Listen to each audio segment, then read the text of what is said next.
অজানা মাটির পথে লোম মাদল বাজে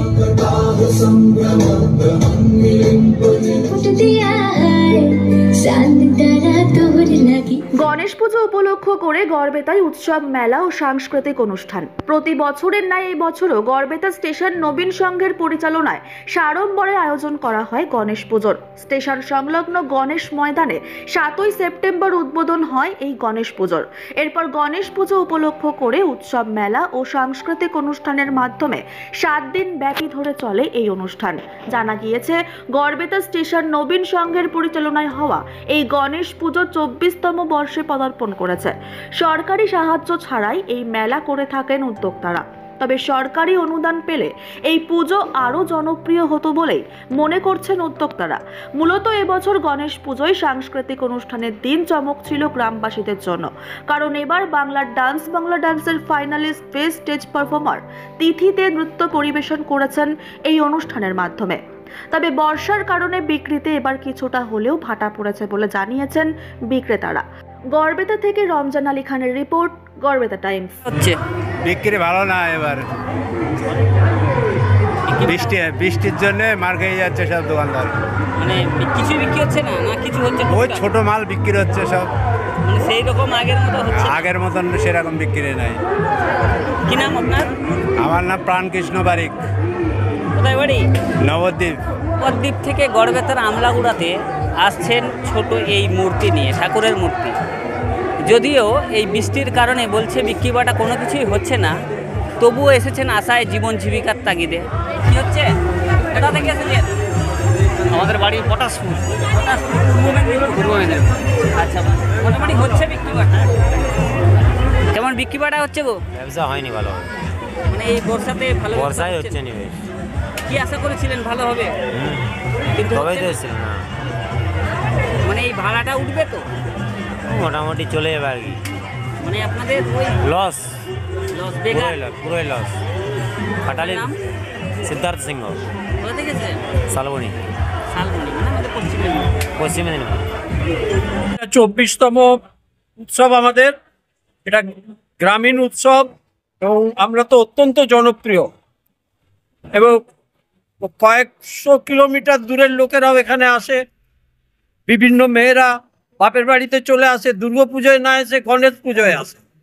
এটাই আমাদের জনপ্রিয়তা বাড়িয়েছে।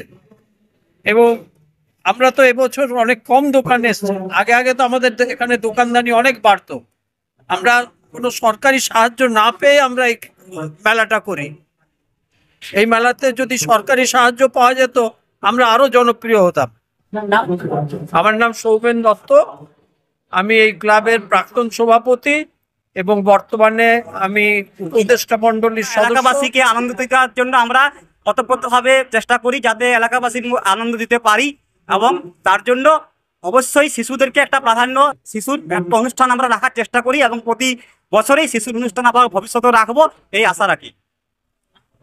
মরুণ মণ্ডল, আমি এই ক্লাবের সহ সম্পাদক। রাজ্য সরকার বিভিন্ন পূজা আজাতে প্রচুর টাকা অনুদান দিয়ে থাকে, যেটা আমরা দেখতে পাচ্ছি এই আমাদের এখন ওই দুর্গা পুজোতে অনুদান দিয়েছে, কিন্তু আপনাদের এই গণেশ পুজোতে এখন পর্যন্ত কি রাজ্য সরকার কোনো অনুদান দিয়েছেন বা আপনারা কোথাও থেকে সরকারি কোনো সাহায্য পেয়েছেন?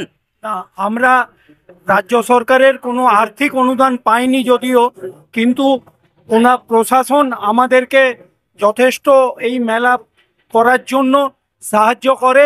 আমাদের এই যে মেলা অনুষ্ঠান হয় এই রেলে, এই মাঠটি হচ্ছে রেল দক্ষিণ পূর্ব রেলের আদ্রা ডিভিশনের অধীনে এই মাঠ।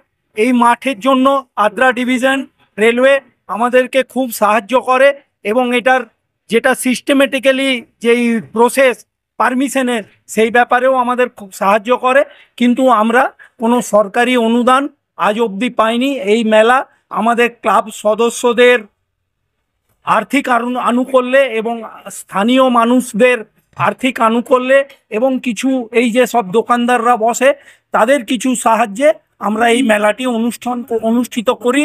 এবং আগামী বছর আমাদের 25তম বৎসর আমরা চেষ্টা করব যেভাবেই হোক এই মেলাটিকে আরও ভালো রূপ দিতে এবং স্থানীয় মানুষ যেন এই মেলা উপভোগ ভালোভাবে করেন এবং আমাদের এই মেলার গণেশ পুজো দিয়েই দুর্গাপূজার সূচনা হয়। তো আমাদের এখানে পাশাপাশি গ্রামের প্রচুর মানে মেয়েরা যারা বিবাহিত সূত্রে বাইরে থাকেন তারাও এই মেলার জন্যে, যে গণেশ মেলায় বাপের বাড়ি যাব, পুজোতে যাব না কিন্তু গণেশ মেলায় বাপের বাড়ি যাব, এটাই তাদের থাকে। আমরা সেইভাবে কোনো সরকারি আনুকূল্য আর্থিক সাহায্য পাইনি, কিন্তু প্রশাসন আমাদেরকে এই পারমিশনের ব্যাপারে নানা রকম ভাবে সাহায্য করে। আচ্ছা, আপনারা দাবি কি রাখছেন সরকারের কাছে? আমরা যদি কিছু সরকারের কাছ থেকে আর্থিক আনুকূল্য পাই, আমরা এটাকে আরো সুষ্ঠুভাবে এবং আরো ভালোভাবে চেষ্টা করব এটাকে পরিচালনা করার, এবং মানে এই নবীন সংঘ ক্লাবের সার্বিক উন্নতি করার চেষ্টা করে যাব। আচ্ছা, আপনার নাম? আমার নাম রাজীব লোধা। আমি এই ক্লাবের পূর্বতন আগেকার এক্স সাধারণ সম্পাদক, এক্স ভাইস প্রেসিডেন্ট।